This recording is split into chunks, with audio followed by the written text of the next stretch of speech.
Well, the influence of Toys R Us on the $90 billion a year trade pales in comparison to the impact of Russia's Mikhail Kalashnikov on the annual trillion-dollar business in guns and ammunition. Kalashnikov invented the AK-47 assault rifle in 1947. And on Tuesday, a statue honoring his profitable contribution to the arms business was unveiled in Moscow. The first model of the AK-47 was used by the Soviet Army in 1948. It was initially designed to be cheap and reliable. Today, the AK-47 is considered one of the world's most widely used assault rifles. More than 200 million Kalashnikov rifles are in circulation worldwide.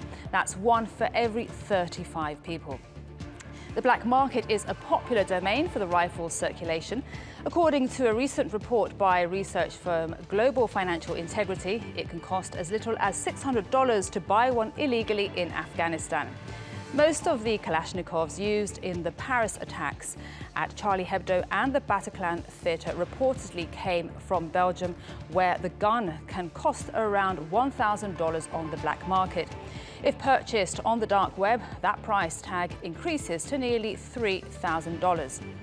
And the price of the rifle rises as it travels further. An AK-47 crossing the US-Canada border could see its price tag surge by as much as 560%. Now, our editor-at-large, Craig Copetas, joins me now from Paris. Craig, now you've got to help me out here because I'm struggling with this one. Craig, how can there be a statue to celebrate AK-47s? It's about the merchandising in the same way that Star Wars merchandises its gizmos and Harley-Davidson merchandises coffee mugs and jackets. You have AK-47 lamps, you have AK-47 coffee mugs, a line of clothing, T-shirts, and believe it or not, even AK-47 toilet paper is for sale. What is remarkable about what happened today is you had the culture minister of Russia at this unveiling call the Kalashnikov, quote, Russia's cultural brand. That's a pretty remarkable thing from the country of Dostoevsky and Gogol.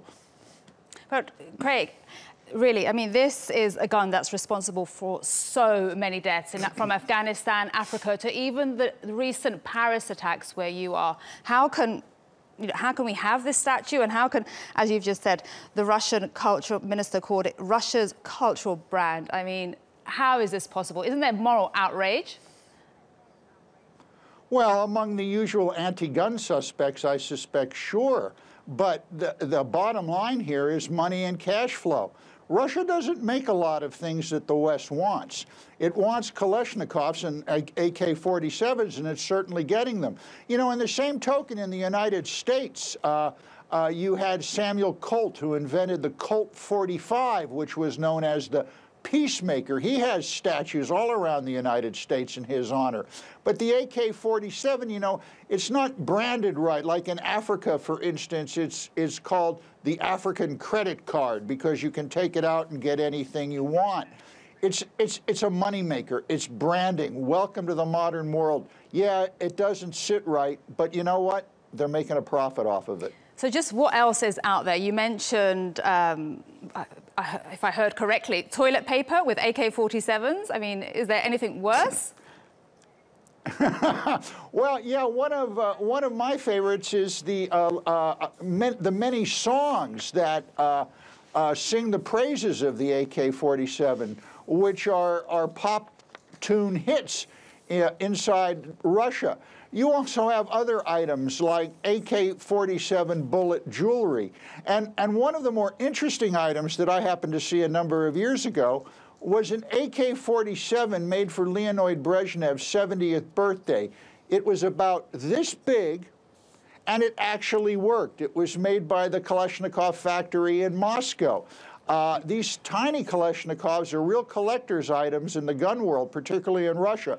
The irony of all this is you can buy a Kalashnikov in the United States, but you can't buy one in Russia. And if you're caught with one, you're going to jail. Craig, I'm still speechless on this statue and all the merchandise. We'll have to leave it there. Thank you for joining us.